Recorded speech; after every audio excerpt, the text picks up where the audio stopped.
매일 묵상 23년 10월 13일 금요일 도피성의 은혜 여호수아 20장 1절에서 19절 말씀.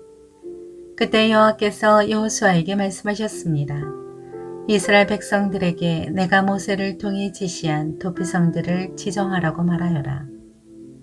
그래서 뜻하지 않게 실수로 살인한 자가 그것으로 피신해 비로 복수하려는 사람으로부터 보호받게 하여라.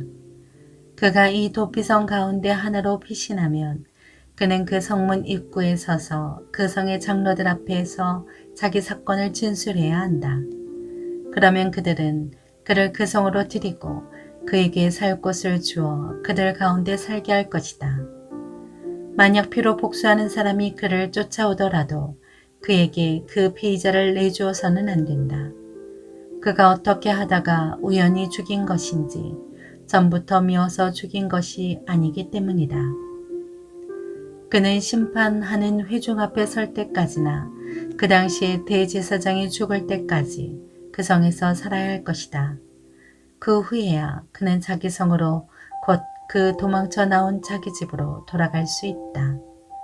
그리하여 그들은 납달리 산지의 갈릴리 게데스, 에브라임 산지의 세겜, 유다 산지의 기라다르바, 곧 헤브론을 지정했습니다. 여리고의 요단 동쪽에는 루벤 지파의 평지 광야의 벳셀, 갓 지파의 길랄 라못, 므낫세 지파의 바산 골란을 지정했습니다. 이곳은 모두 이스라엘 사람들이나 그들 가운데 사는 이방 사람 가운데 누군가를 우연히 죽인 사람을 위해 정해놓은 성들로 거기에 있으면 회중 앞에 서기 전에 비로 복수하는 사람에게 죽임당하는 일을 면할 수 있었습니다. 아멘. 묵상 길잡이. 하나님이 이스라엘 백성에게 세우게 하신 도피성을 생각하며 하나님의 공의를 깨닫고 순종하게 합니다.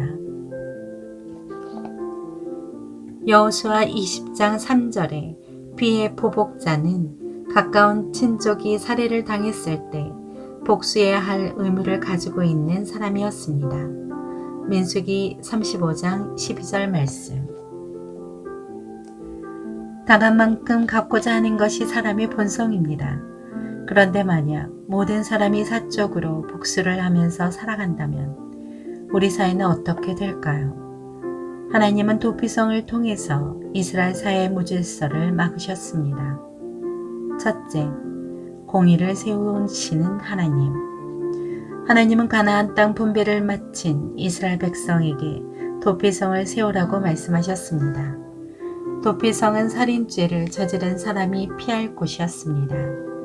살인은 분명 죄이지만 의도치 않게 발생할 수도 있습니다. 그래서 하나님은 살인은 저지른 사람을 개인이 사적으로 벌하지 못하게 하셨습니다. 둘째, 정의로운 판단.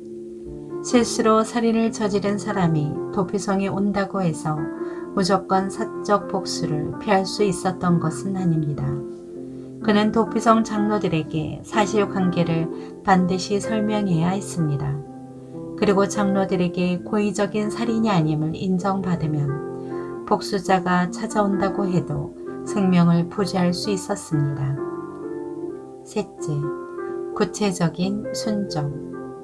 이스라엘 백성은 하나님의 명령에 따라 6 성읍을 선택해 도피성으로 세웠습니다. 이는 이스라엘 전 영토를 6 부분으로 나눈 후 각 지역에서 지리적으로 접근이 편한 곳을 택한 것입니다. 이스라엘은 그렇게 하나님의 명령을 지혜롭게 판단하여 구체적으로 순종하는 모습을 보였습니다. 도피성은 유대인뿐만 아니라 그들 가운데 거하던 이방인에게도 허락되었습니다. 중한 죄를 저지른 사람에게나 이방인에게나 하나님은 도피성의 은혜를 허락해 주셨습니다. 그리고 하나님은 우리에게 도피성이신 예수님을 보내주셨습니다.